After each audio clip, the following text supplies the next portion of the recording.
ರೇವಣ್ಣ ಹಾದಿಯಲ್ಲೇ ಸೂರಜ್ ರೇವಣ್ಣ. ಜೆಡಿಎಸ್ನಿಂದ H D. Revanna family ಬರ್ಖಾಸ್ತ್. ಮೊದಲು ಪ್ರಜ್ವಲ್ ರೇವಣ್ಣ ಪಕ್ಷದಿಂದ ಉಚ್ಚಾಟನೆಯಾಗಿತ್ತು. ಈಗ ಸೂರಜ್ ರೇವಣ್ಣ ಉಚ್ಚಾಟನೆಗೂ ನಡೀತಿದೆ ಚಿಂತನೆ.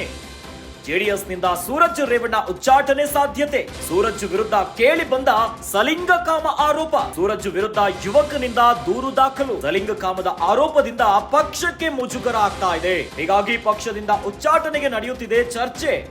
ದೇವೇಗೌಡರು ಗ್ರೀನ್ ಸಿಗ್ನಲ್ ಕೊಟ್ರೆ ಅಮಾನತು ಫಿಕ್ಸ್ ಆಗುತ್ತಂತೆ.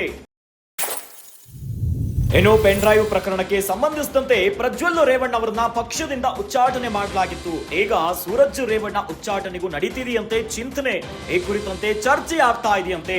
ಜೆಡಿಎಸ್ನಿಂದ ಸೂರಜ್ ರೇವಣ್ಣ ಉಚ್ಚಾಟನೆ ಸಾಧ್ಯತೆ ಇದೆ. ಸೂರಜ್ ವಿರುದ್ಧ ಕೇಳಿ ಬಂದ ಸಲಿಂಗಕಾಮ ಆರೋಪ. ಈಗಾಗಲೇ ಸಂತ್ರಸ್ತ ಯುವಕ ಹೊಳೆನರಸೀಪುರ ಠಾಣೆಯಲ್ಲಿ ಪ್ರಕರಣವನ್ನ ದೂರು ದಾಖಲಿಸಿದ್ದಾರೆ. ಎಫ್ಐಆರ್ ಕೂಡ ದಾಖಲಾಗಿದೆ. ಇನ್ನು ಈ ಪ್ರಕರಣದ ತನಿಖೆಗಾಗಿ ಸಿಐಡಿಗೆ ವರ್ಗಾವಣೆ ಮಾಡಿ ಸರ್ಕಾರ ಅಧಿಕೃತ ಆದೇಶವನ್ನು ಕೂಡ ಹೊರಗಾಕಿದೆ. ಆದ್ರೆ ಇವೆಲ್ಲದರ ನಡುವೆ ಸೂರಜ್ ವಿರುದ್ಧ ಕೇಳಿ ಬಂದಂತಹ ಸಲಿಂಗಕಾಮ ಆರೋಪದಿಂದ ಜೆಡಿಎಸ್ ಮತ್ತು ಇಡೀ ಪಕ್ಷಕ್ಕೆ ಮುಜುಗರ ಆಗಿದೆ. ಹೀಗಾಗಿ ಪಕ್ಷದಿಂದ ಉಚ್ಚಾಟನೆ ಮಾಡಬೇಕು, ಅಮಾನತು ಮಾಡಬೇಕು ಅಂತ ಜೆಡಿಎಸ್ ನಲ್ಲೇ ಈಗ ಮಾತು ಕೇಳಿ ಬರ್ತಾ ಇದೆ. ಈ ಕುರಿತಂತೆ ಚಿಂತನೆ ನಡೆಸುತ್ತಿದ್ದಾರಂತೆ. ಹೀಗಾಗಿ ಪಕ್ಷದಿಂದ ಉಚ್ಚಾಟನೆಗೆ ನಡೀತಾ ಇದೆ ಚರ್ಚೆ. ಎಲ್ಲಾದ್ರೂ ದೇವೇಗೌಡರು ಗ್ರೀನ್ ಸಿಗ್ನಲ್ ಕೊಟ್ರೆ ಸೂರಜ್ ರೇವಣ್ಣ ಅಮಾನತಾಗೋದು ಫಿಕ್ಸ್ ಆಗುತ್ತಂತೆ. ಸೂರಜ್ ವಿರುದ್ಧ ಕೇಳಿ ಬಂದಂತಹ ಸಲಿಂಗಕಾಮದ ಆರೋಪದ ಬೆನ್ನಲ್ಲೇ ಪಕ್ಷದಿಂದ ಉಚ್ಚಾಟನೆ ಮಾಡಲಿಕ್ಕೆ ಈಗಾಗಲೇ ಸಭೆ ಆಗ್ತಾ ಇದೆ, ಚರ್ಚೆ ಆಗ್ತಾ ಇದೆ.